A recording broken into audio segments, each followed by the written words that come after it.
Okay, it looks like we are live, but nobody's here yet. But I'm gonna kick things off. Welcome to yet another model train live stream. Probably not gonna be running a lot of model trains because I have so much to talk about in terms of rolling stock. It's been a busy couple of months. I know back in February, I went to the Smoky City Rails Model Railroad Club in Birmingham and purchased quite a few cars. One of them is not here with me, but it will be featured in a later video. But I purchased a lot of train cars from that show, and I also purchased a lot of rolling stock from a friend of mine. Hey folks just joining, I'm going over what the stream's going to be about. I'm going to make this available for replay, so fret not if you missed anything. Heck, I'll just say it all over again. Probably won't be running a lot of trains in this stream because I have so much rolling stock to go over. I've acquired a lot of it. One from a train show from Birmingham in February, and another from a friend from back home later this past weekend. Nolan, how's it going? Or is this Jacob? I'm not quite sure right off.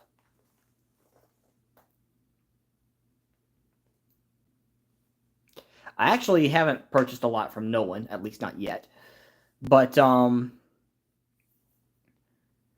do have a lot to go over nonetheless.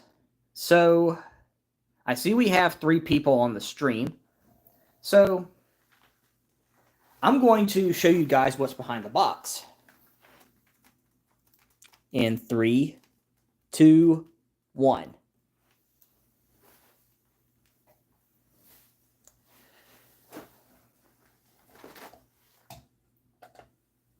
Gotcha. So recently I acquired a Scale Trains GECX Tier 4 number 2024. This engine is a demonstrator for the Tier 4s. So essentially before the Class 1s or any railroads purchased ET44ACs or whatever variant they purchased, GE would have demonstrator units for them to test on their railroads. And this is one of them, the 2024. It comes with ESU Loc Sound and needed a little bit of breaking in because my friend hadn't used it in quite some time, but we're going to test it a pretty good bit on the layout this evening. So I'm going to power it on.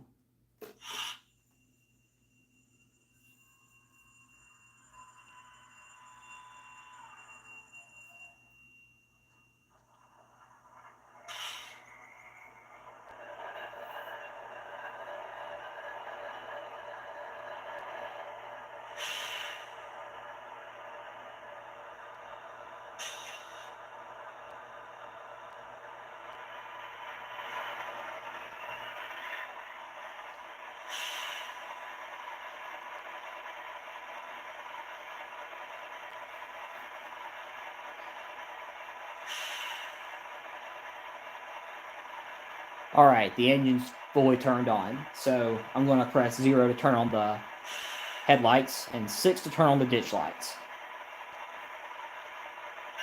1 is to turn on the E-bell. And 2 is for, I'll just say it's a very recognizable horn.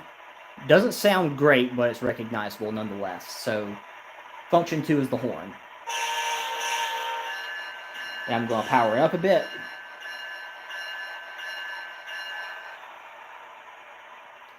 And it may or may not turn off while it's rolling. I know I had some issues with that beforehand, but it seemed to shake itself out the more I ran the engine.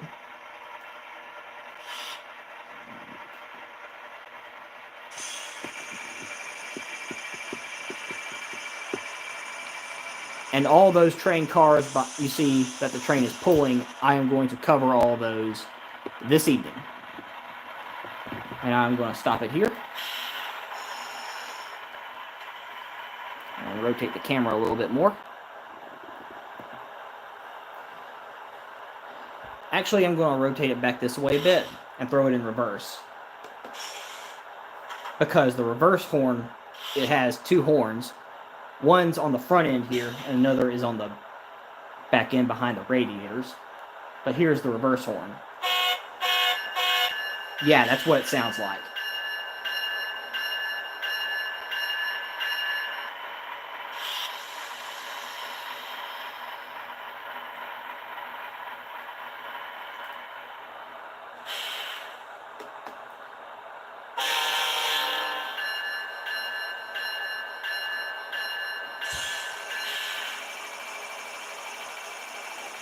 So there it is. Pretty much sounds like... I'm not going to say it sounds quite like most every GEVO I've heard. I haven't really been up close to a lot of Tier 4s. But it's definitely an interesting engine. Definitely a unique engine. Not a lot of these were produced, and not a lot of these still exist. CN used to run quite a few of them, but they modified them and painted them into the standard CN paint scheme, so they are not in the blue paint scheme, the blue demonstrator paint scheme. So, as I mentioned before, it does come with ESU Loc sound, as all Scale Trains engines do, unless you opt to order it without sound. And like most Scale Trains engines, it's very well detailed. Right down to the two different horns, right down to the hump in the middle, which most Tier 4 units don't have.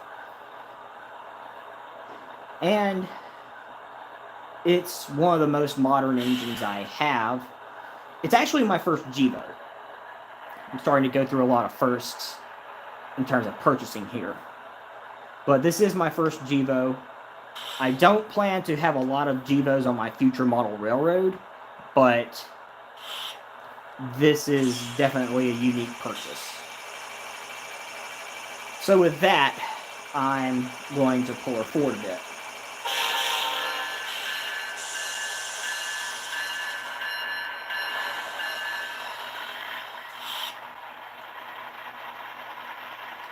And talk about car number one.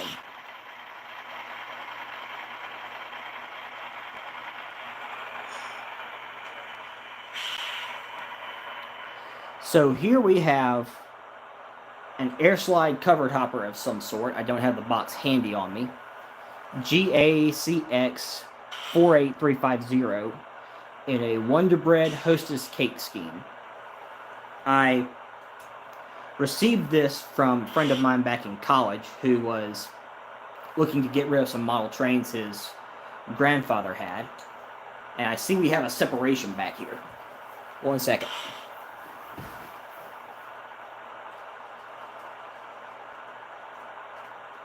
Okay.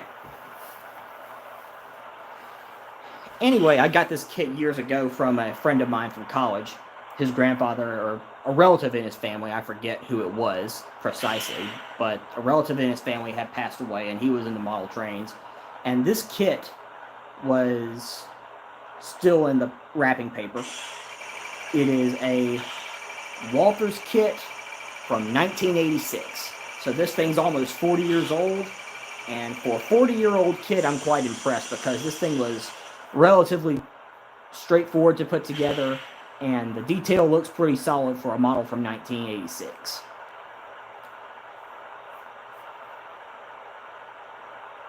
So, I'm going to continue to pull forward again.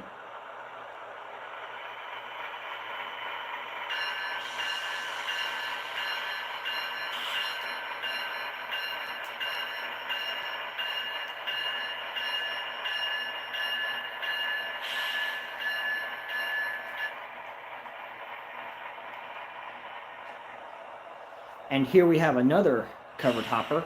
I'm not sure of the variant of covered hopper this is, but it is KCS 308251. This is my first piece of KCS rolling stock. And this is the first of my Birmingham train show purchases. I'm not sure who manufactured this train car, but I have reason to believe it is an Atlas, since the coupler's kind of split in the middle. I'm going to replace those later on down the road. But yet another first, my first piece of KCS rolling stock. Hopefully of many more to come.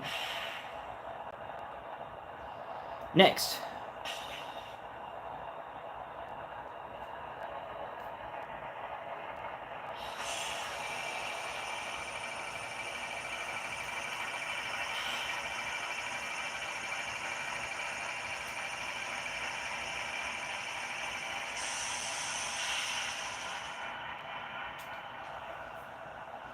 There was a gentleman at the Birmingham train show selling a lot of scale trains merch, and this is one of 2 scale trains items I purchased from him. It is an Illinois Central covered coil steel hopper. Well, not a hopper, it's a covered coil steel car. One little iffy thing is that this walkway doesn't want to stick, but it's just a matter of me getting around to applying super glue to it and getting it to stick. These top covers do come off, and they do have loads that come with them.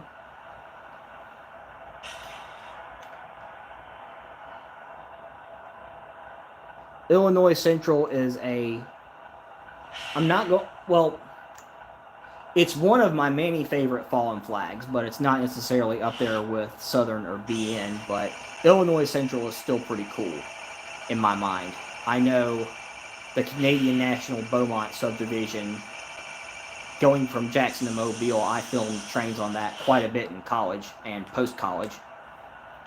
And it holds a special place in my heart. CN is my favorite Class 1 railroad. I enjoyed filming trains a lot on it in college, so I usually try to snag anything I see of that, but I think this is my first IC piece of rolling stock. Not 100% sure, but anyway, it looked like a cool find, so I figured I'd snag it. Moving along.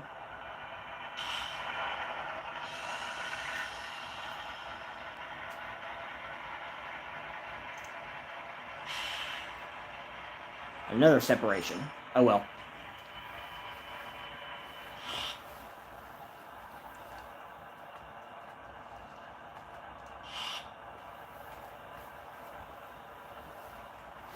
So this BN gondola, or gondola, depending on how you say it, high caboose 1973. So this is another scale trains item, this BN gondola, however you say it, right in front of the camera. It's another scale trains item that I purchased from the gentleman. And him and another person were selling a lot of very fine detailed, well-weathered train cars, and this is one of them. As soon as I saw it, I knew I had to have it. BN is my favorite fallen flag, so excuse me.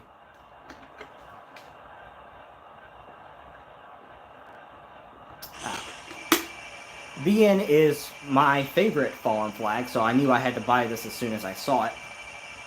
But one gripe I have about this is that whoever weathered it so much, they covered over the road number, so you have to go off the box in order to see what number this gondola car is. But it's a scale trains model. It is, I believe it's a 52-foot, 6-inch drop-in mill gondola, like on this box back here. But we'll get to that particular car in a second. And we're moving ahead. And behind it we have a similar gondola car that I purchased for much less money. And this is a Chicago Northwestern gondola car 130111. And I'm not sure right off what the number of this BN car is. But actually, my curiosity is getting the best of me. Y'all bear with me 1 second, please. Let's see here.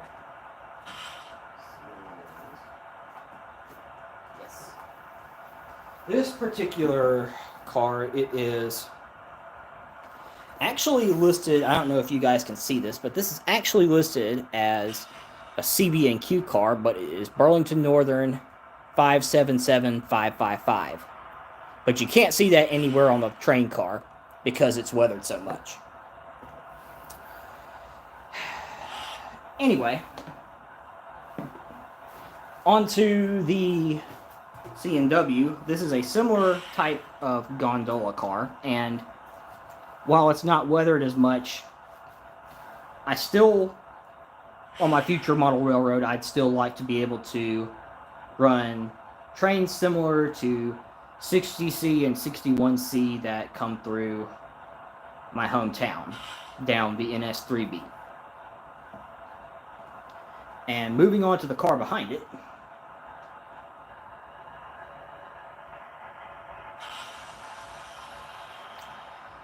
how big is my layout? I've got the schematics for it somewhere, but I think it is 75 inches wide and 126 inches long. And I have a 2-track main line. This is main 1 right here, and this is main 2 right here. And where this GP60 is the lead to a small staging yard. And this track right here goes back around to a quote-unquote paper mill that's on the back wall over there. And I have a runaround track right back there. And on the other side of the double track where that scale train bag you see is, I plan to put an industrial park in there. But it's not finished. I have yet to get around to buying the track for it. But I do plan to do another live stream in the future once I get it all built and once I get everything set up, where I and maybe a few others do ops on this railroad.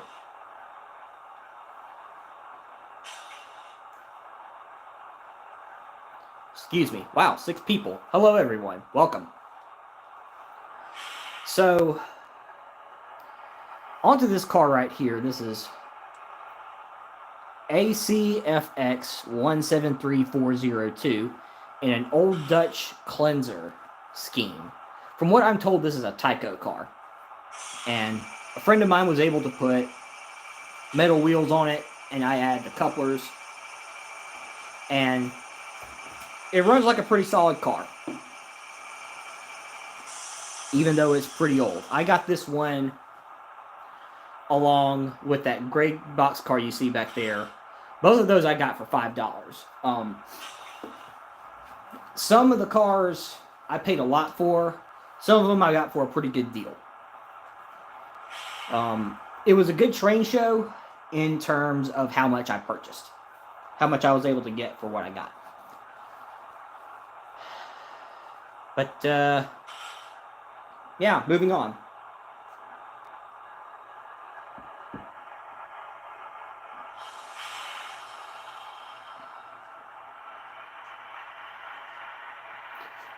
And sooner or later, I'm going to bring my engine back around here, and you can probably see it back there. It is a GECX Tier 4 from Scale Trains, and has DCC and sound, ESU Loc sound. I'll make another run-by of it, and in the event that you do miss this, I will make this stream public later on down the road. I think I'm going to try and do these once a month because they've been seeming to gain a lot of traction on my YouTube channel in terms of watch hours and even subscribers. The last one exceeded my expectations by quite a bit, so I think I'm going to start doing these more in the future. But anyway, we are focusing on this car right now. I believe it's like the 5277 series I got from Scale Train / Exact Rail a while back, but this is an older Athearn model. And the person that sold this to me, you may or may not be able to see it very well, but if you, I can see it from my end. The wheels on this guy are brown. And a tip he gave me was to take the wheels out of its truck and go around it with a brown Sharpie to create a rust look to it, and then put it back in there and let it roll around some. Conrail, nice. Conrail was always an interesting fallen flag, I thought. Not necessarily one of my favorites, but interesting nonetheless. Interesting history to it. Okay. Moving ahead.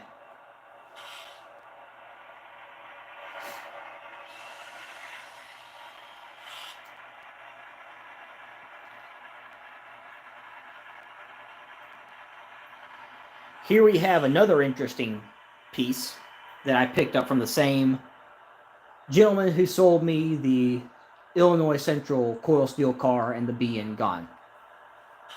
This is FEC Boxcar 23127. And once again, it is very heavily weathered. But FEC is a very unique road, and I figured it would be cool. It was one of the least expensive items he had, so I figured it would be a cool purchase. Yeah, I see your comment about growing up during the Penn Central and Conrail days. I bet you saw some cool stuff. I know when I first got into rail fanning, pardon me one second, gotta take a sip of water.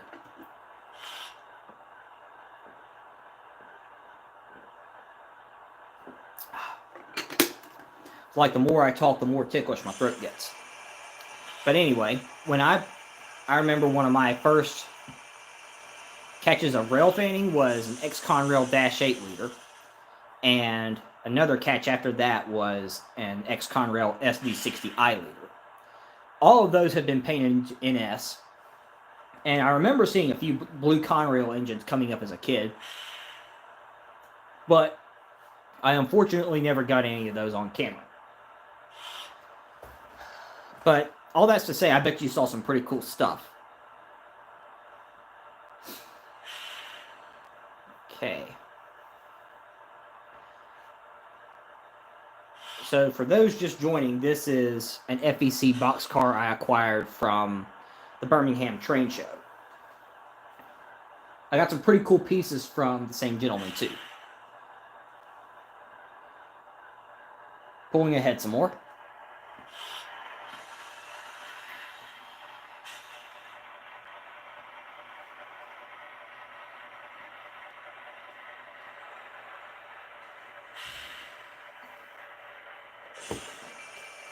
This Conrail gun came in this box. It was a kit. I'm not sure how old the kit is, but it's a Lifelike Proto 2000 series. And Caboose 1973, here's some Conrail for you. You may or may not be able to see it, but I have some red tape in here because the couplers need some work on them. I was able to put some, I can't remember if these came with metal wheels or if I had to add them in here. But either way, it has metal wheels. And one of these days, I'm going to build up a stock of KDs and other coupler equipment and start standardizing a lot of my model train cars. That's going to be a bear of a task, but if I want to have a smooth running railroad in the future, that's where I'm headed. Few cab rides in the days of the Penn Central and Conrail. That's really cool. I remember as a kid how I essentially got the train bug. I got a lot of cab rides in BN and some BNSF, some former Santa Fe engines in Southwest Alabama. But cab rides are always cool, especially on railroads that don't exist anymore.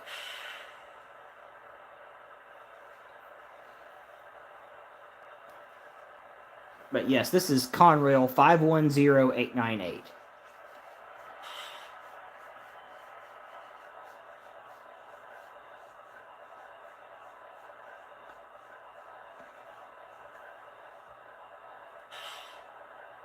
Boston and Albany. Very cool. Very cool. It's always cool to see that you have railroad history in your family. Stuff like that's always very fascinating. I know my grandmother, her dad, and her brother were station agents for the Frisco way back when, and back when there was a hotel in their town, she and her mom and her sisters would help out in there. Ooh, excuse me. All right, moving on to the next car.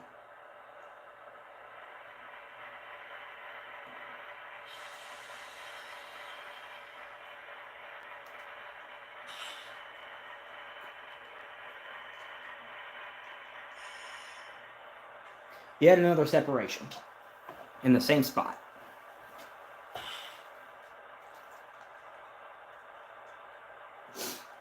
All right. So here we have Illinois Central 532193. I was really interested in this car. This was the other car from the 2 for $5 deal. And, excuse me, I was really interested in this car, but it was towards the end of the train show, and the person there said, yeah, I'll make it $5 if you can pick out another one you want. And the yellow hopper car looked fairly interesting, so I just picked it out. So I'm not sure. I think this has plastic wheels on it.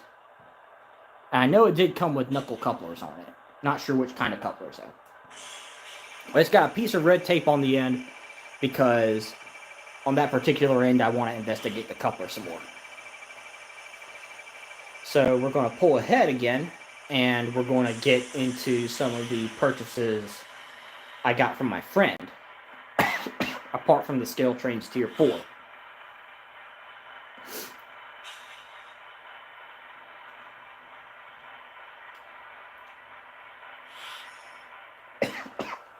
So here we have an Athearn Roundhouse model, UTLX 24459. This looks akin to the train cars you would see, well, the chemical cars going to Olin Chemical in McIntosh, Alabama, that you would see on trains 384 and 385. So naturally, this was a must-have for me. If it looks similar to something that ran through my hometown on Norfolk Southern trains, naturally I try to buy it. But it comes with metal wheels and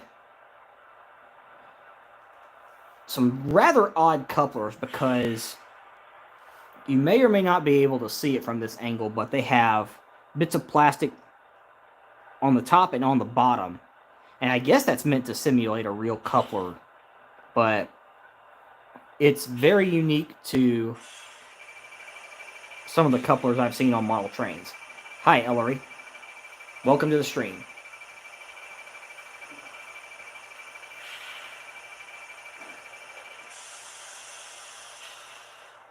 Thank you. Thank you. I have this in my apartment, and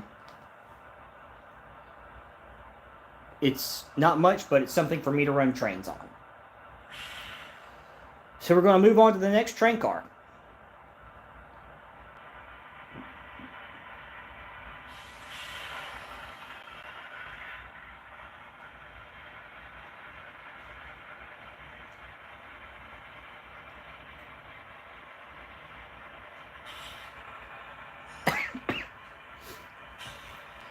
And some of these cars, I'm not sure what brand they are, so I'm just going to say the road numbers. Here we have TEIX 25116. This looks like an ethanol tanker of some kind. And on my future model railroad, I'd like to run unit trains akin to what you'd see today, and in the basically from 2018 back to 1990 with a bit of 1980s power here and there. That's kind of what I'm going for on my model railroad. But I'm not sure what manufacturer made this tank car, but like most any model train or highly detailed model train you come into contact with, The grab irons are very finicky, so you have to be careful with stuff like this.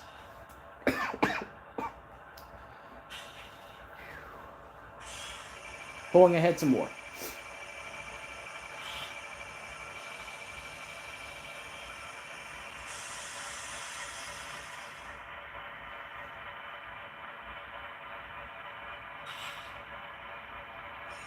And here we have a little bit more color as far as tank cars go. CELX 11250. Coming up, I always thought these were cool because most tank cars are either black or black and white, and I knew this stuff like this was unique, so I always thought it was a really cool tank car. Yeah, so you say Atlas, but interestingly enough, actually the black tank car looks like an Atlas because I can tell the couplers kind of separate in the middle. But this one right here has the same type of couplers as this black and white tank cars. This black and white tank car has, so I'm leaning towards this one being an Athearn. The grab irons might have gotten a bit bent in transport, but I'll get around to fixing it at some point. Right, yeah, I mean, simple Google search, but I'm live streaming from my phone, so I can't exactly back out of the stream, do a Google search, and then come right back. I don't want to disrupt the stream. So we're going to continue on, and we have another FEC boxcar that I'm guessing is also an Athearn build. FEC 23129, much less weathered this time around. I pretty much just run knuckle. Hornhook's kind of old, I just run knuckle. But I'm pretty sure this is another Athearn because it's very akin to the much more weathered version I went over in the stream earlier. So I'm not going to spend too much time on it. I'm just going to pull forward.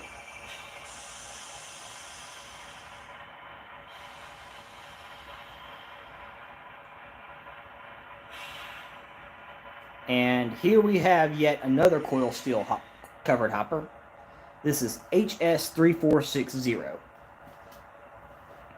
This top does come off, hopefully without derailing the train car. Well, stuck on there pretty good. But the cover does come off. No steel coil loads with it, but there is weight to it to kind of mimic a loaded steel coil car. Now, hopefully, well, I'm just going to re-rail it and leave it right here. Actually, 1 second. Boom.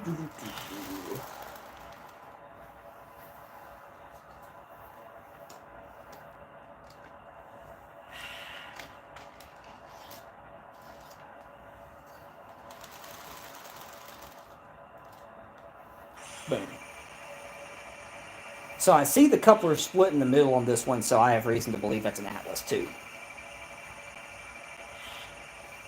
Yeah, that's my new engine all the way back in there, but I plan to run it back around before the end of the stream.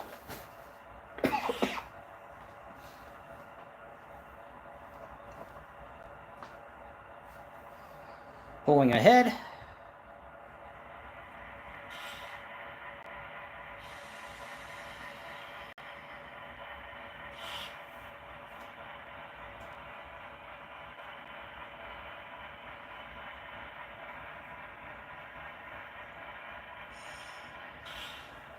And I want to say this is an Athearn 2, at least that's what my friends seem to say.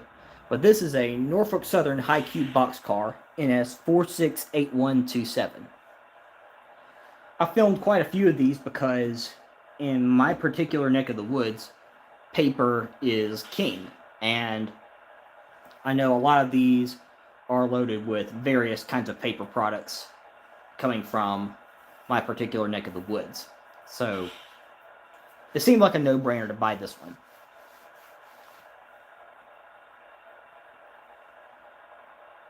And now we get to the big one.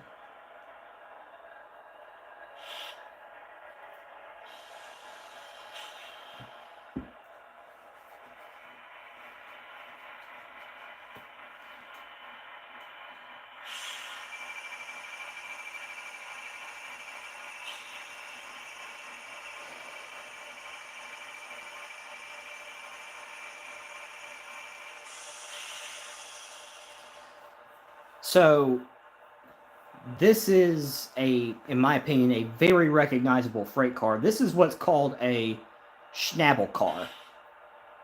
I'm not going to try to smell it, but it is the biggest freight car in the world, and it is meant for high and wide moves. And a caboose, and a couple buffer cars are enough to have its own dedicated freight train. It's got a load associated with it in the middle, and the car comes apart right here and right here, and these flaps on the end are where the load sits, and there are two itty-bitty screws that connect the load to those flaps. And I've already made up my mind I'm going to purchase a case for this later on down the road, because I'd rather not have to unscrew or screw it back in every time I want to transport this train car. But it is a whopper. I can only run this on main 1, which is this track, because the load will want to swing out so much. This is ACMX501. And again, not sure of the manufacturer, but it is a very well detailed car. Very big train car, too. This will be a cool little piece to run in the future, but I'm probably not going to run this. I'm probably not going to run trains very much because I have so much rolling stock and nowhere to put it. So more cases are going to be in the works going forward. Pulling this ahead. So I think the number of axles on this are 2, 4, 6, 8, 10, 12, 14, 16. So that'd be 32 axles for this thing. Very big train car.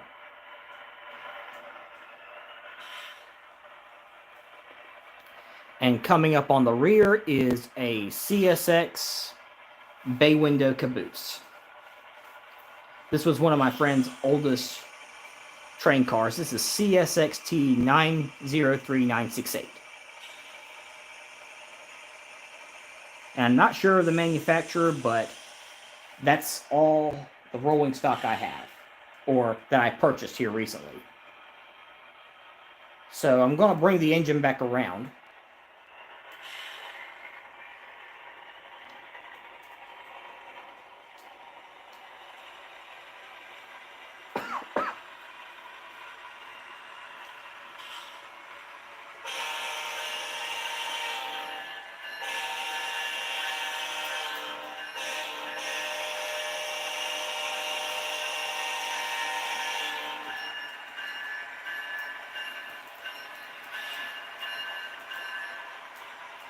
Oops.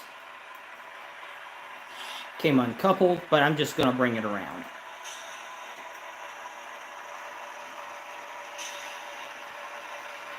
Yeah, I have a small one where you see all those wood chip hoppers behind that Santa Fe engine, but it's not big, but it's something for me to store cars. Once I finish laying the track on this thing, I plan to run operations, and I will definitely be using that yard going forward. I have the industrial park I mentioned earlier, where that red scale trains bag is, and I plan to put in another switch where my Norfolk Southern engine is right here, and have it come off here. That way I can have a yard lead where I can switch and not have to come onto the main line. But I developed this thing with a little bit of a challenge in mind, not to make it as straightforward as running trains in a loop all the time. I have a local that works this branch line that curves all the way back around to the back wall over there to work a paper mill. And if the local has to come out of the yard, it has to cross both main lines, meaning I have to stop both trains. So it adds a little bit of wrinkle there. But yeah, I'm taking my time with it. I'm probably buying a lot more rolling stock than I should at the moment, but there's a lot of cool pieces running around. And sometimes friends are trying to get rid of it, sometimes I just happen to see them at train shows.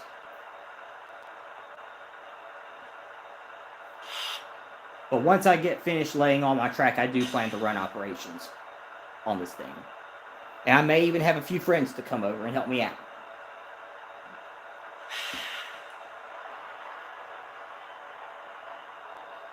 Any train shows coming up? I think there's a train show in Gadsden, Alabama around April.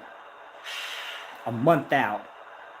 And I know I have up on my wall to the left of me the fall train show for Birmingham. Smoky City Rails Model Railroad Club has 2 train shows a year. One of them is in the spring, and that one just happened last month. And another one's in the fall, happening around October.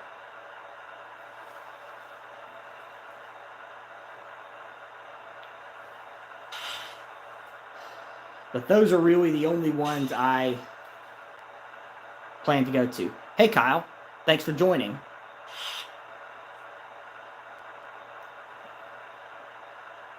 And thanks for the like. Man, we've been crazy. We've been in this over 42 minutes, and this was my first like. I've been seeing a lot of folks come and go, but it's good for my watch hours. You kind of missed me going over all my purchases, but don't sweat it. I will make this live stream public once it ends. Hey Jacob, thanks for clarifying. That is April 13th is the Gadsden train show.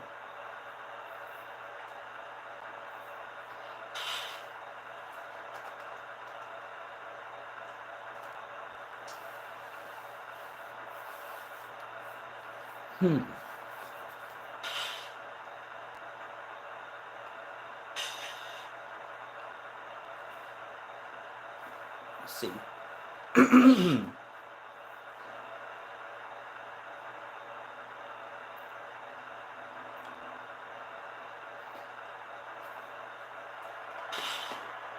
I think I'm going to try and grab those train cars, put them on the main 2, and I think I'm going to run my Schnabel for a good bit.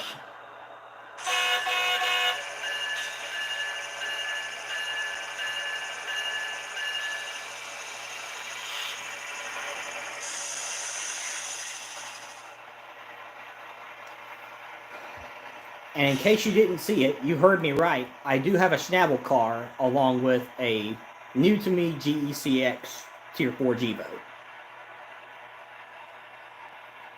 Now the question is, will this stay coupled? If not, I'll figure it out.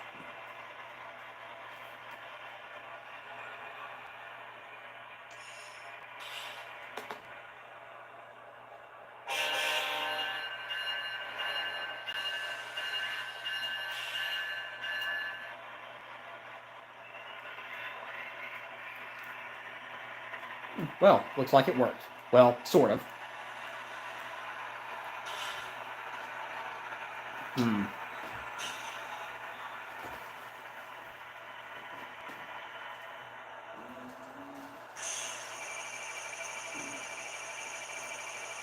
don't think that coupled, but I'm just going to try bringing it around some more.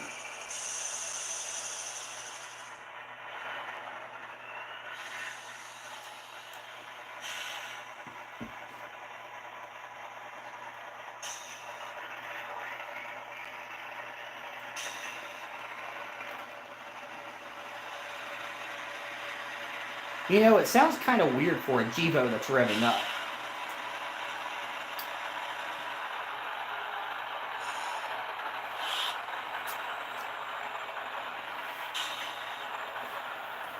to grab the rest of the train.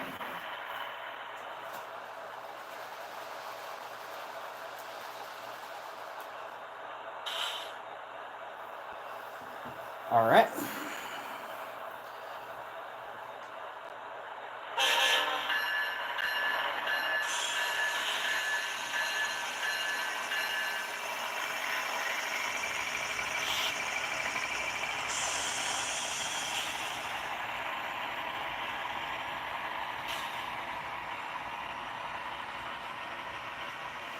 So if you missed me going over all my purchases, as you can see, I have acquired quite a bit of rolling stock here.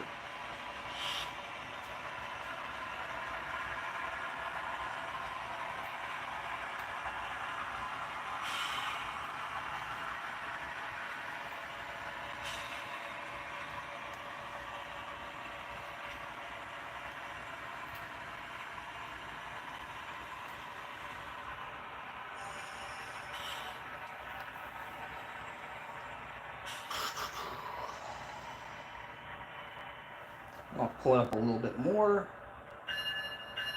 Actually,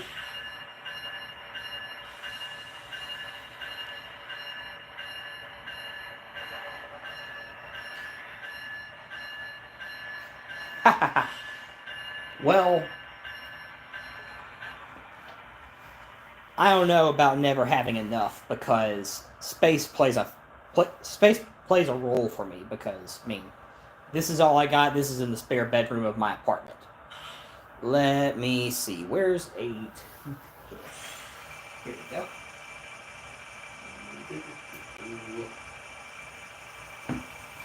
Yeah.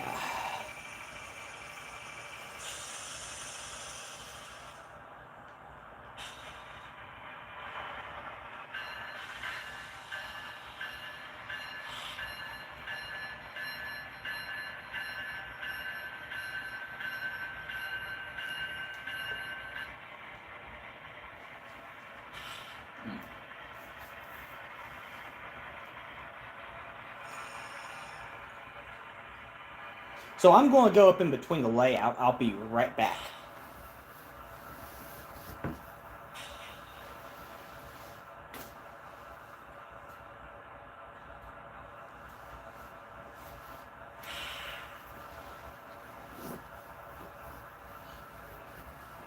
And I'm going to show something else that's kind of nifty that I got at the train show.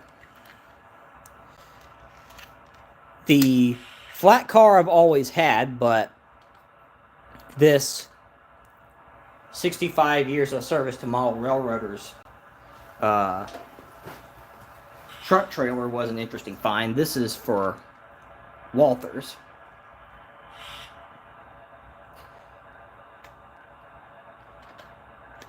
And I'm going to use this as a buffer car for my Schnabel. What engines are my favorites? Let's see. Depends on the era. If you're talking like 80s, 90s, I'd say the B40-8W. And before then, I'd say the C30-7 and GP30 would be mine for that era. And going to modern day, I'm personally a fan of Norfolk Southern's rebuilds, particularly the SD70 ACU and the SD70 ACCs. I can never have enough rolling stock. 2 years later, I don't run half of my equipment. I'm selling most of them. Gotcha. Yeah. When I was first coming along, I kind of just bought whatever I could if it was cheap or whatever. I kind of bought mostly toys. But now I'm starting to look towards higher quality stuff that fits within a certain era.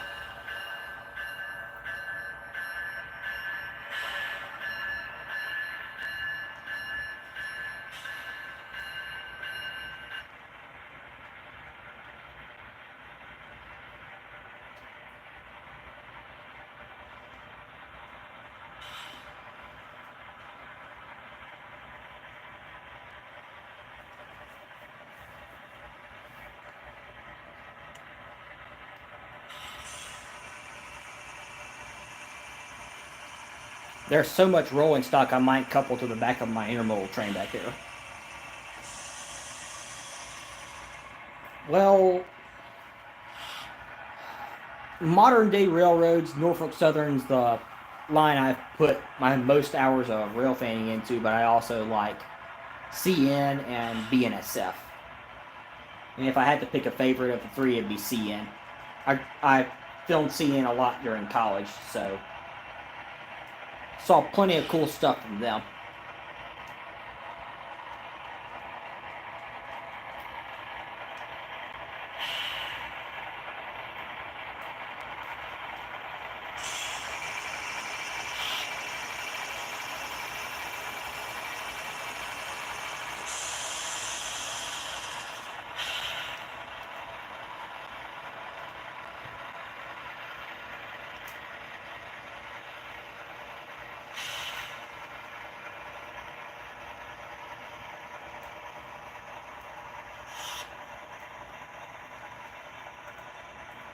Sound into one of your 614s is going to be a really cool model.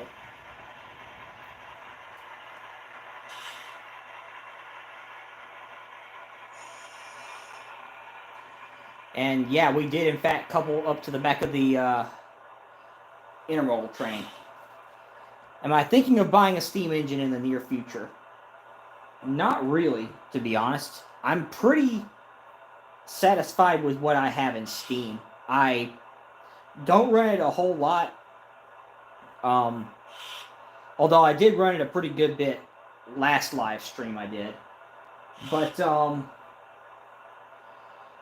as far as steam goes, I'm pretty good and well satisfied with what I have.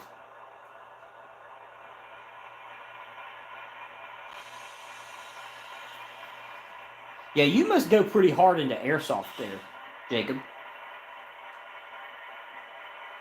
Me, I'm pretty one-dimensional with my hobbies.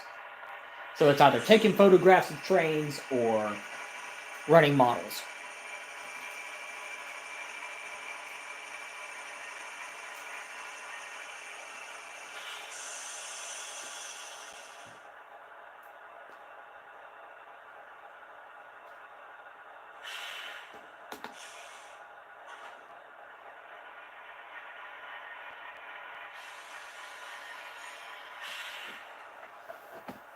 Okay, I'm going to uncouple this.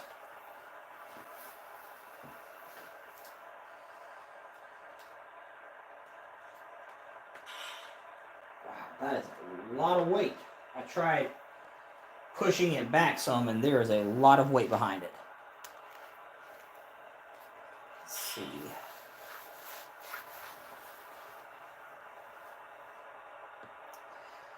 Get you cardio, fair enough.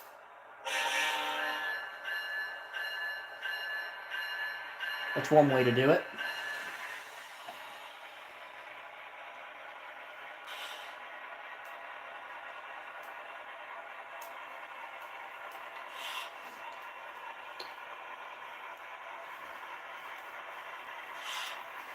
I have a hobby shop that sells trains in my area, but not specifically a model train store.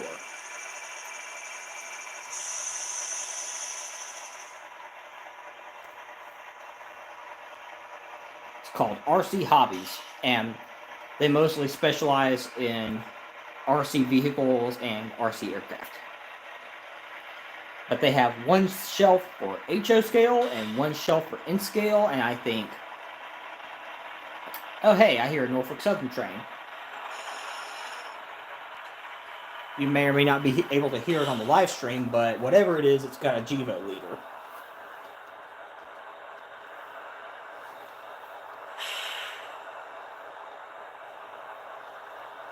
Oh, there it is. I was looking for my re-railer, and I just had it in my hands not long ago.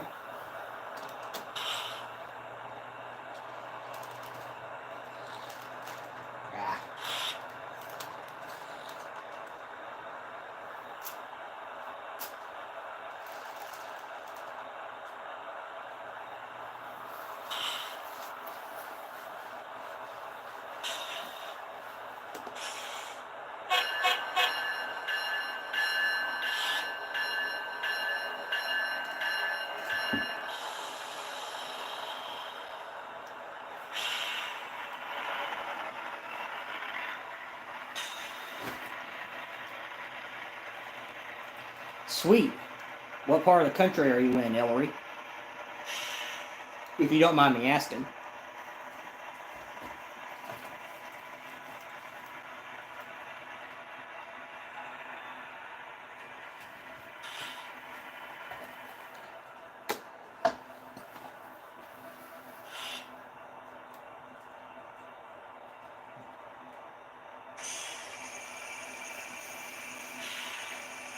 They did want to stay coupled for some reason.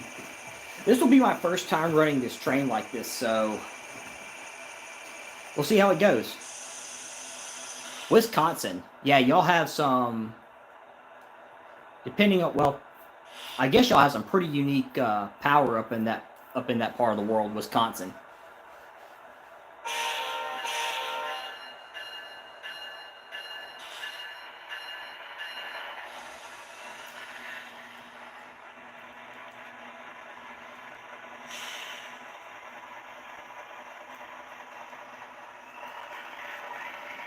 I better shove this back so y'all can get a better view of the high and wide coming through.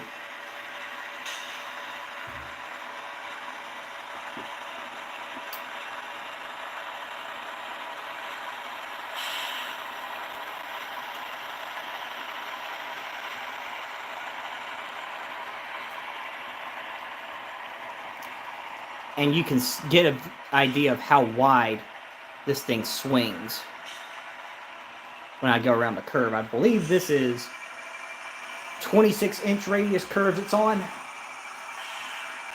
And look at how far off the track it's hanging off.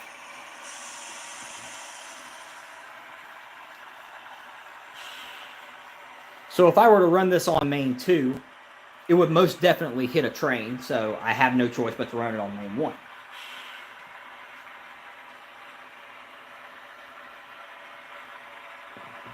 Up to 6 folks again, welcome to the live stream. Please leave a like if you haven't done so already. And subscribe as well. Every little bit helps.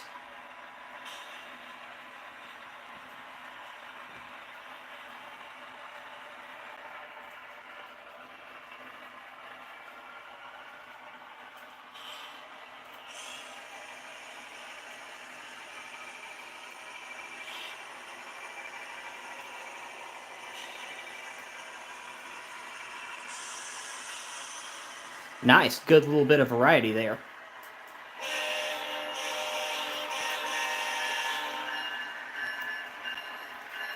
Seven folks, welcome everybody. Here comes the train.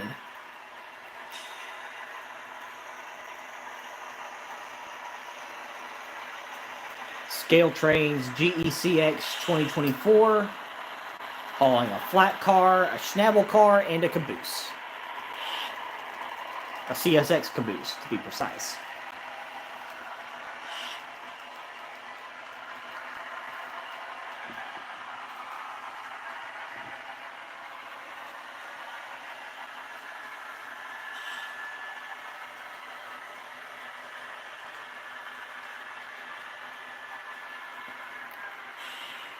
Going on almost an hour running model trains here.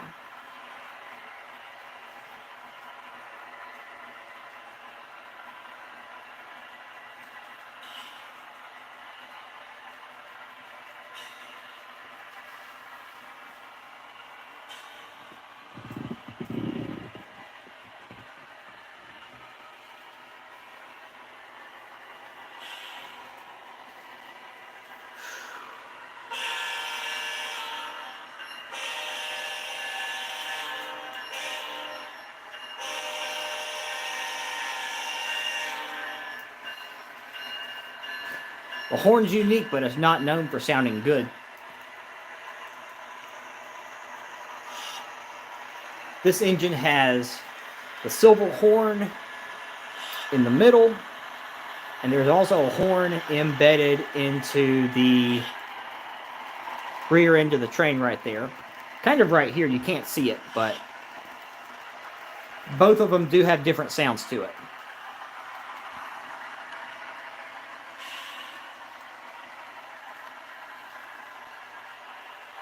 Yeah, that would be interesting to have on a model railroad.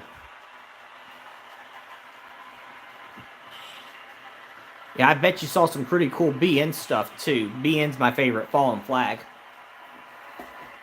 And it's crazy, I guess we gotta start including KCS in the fallen flag section too.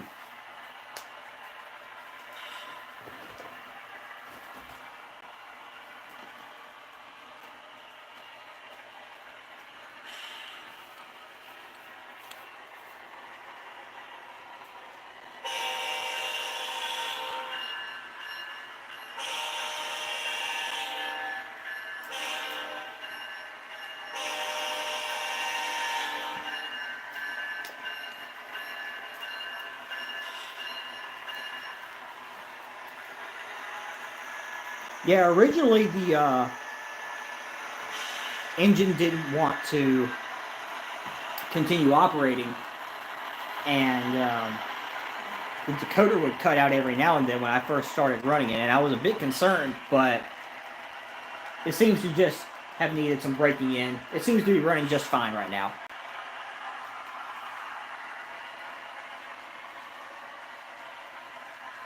Yeah, BN had a really unique scheme, especially the whiteface scheme. It looked really good on the Cascade Green,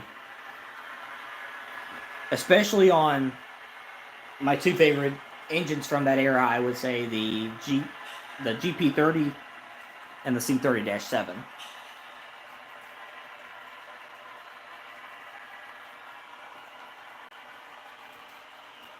I'm gonna open the throttle a bit. High and wide moves typically don't move all that fast because they're concerned about hitting objects and things of that, like trees and things of that nature.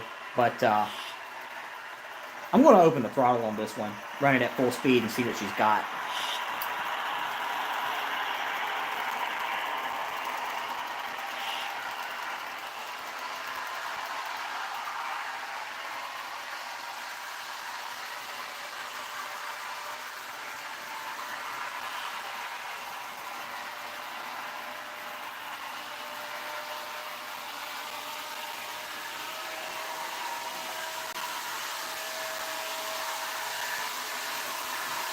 Very cool.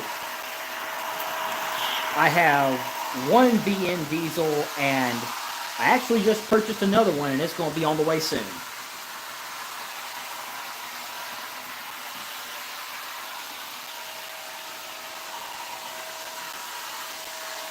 All right, this is full throttle. Here she comes.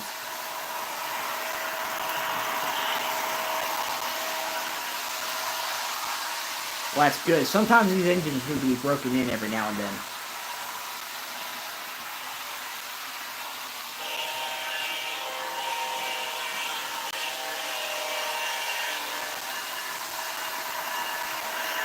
Under no circumstances would you see a high and wide train moving this fast.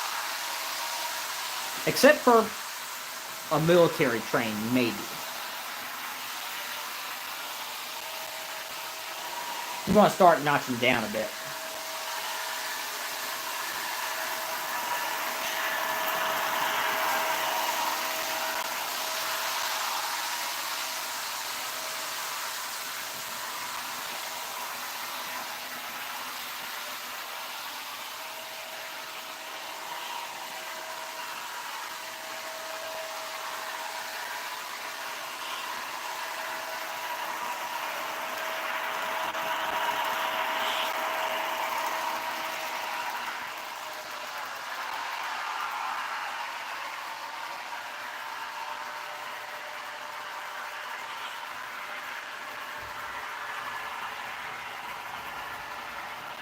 I'm probably going to start winding down here soon. It's almost 8 o'clock Central, and I got to get up and go to work in the morning.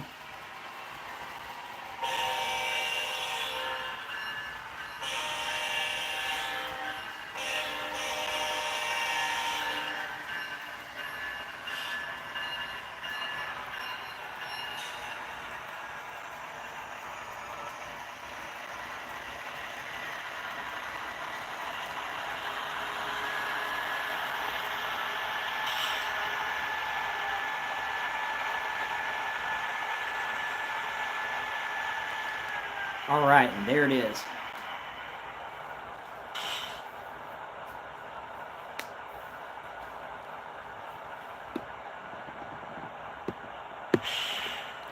The GECX Tier 4 pulling the largest freight car in the world.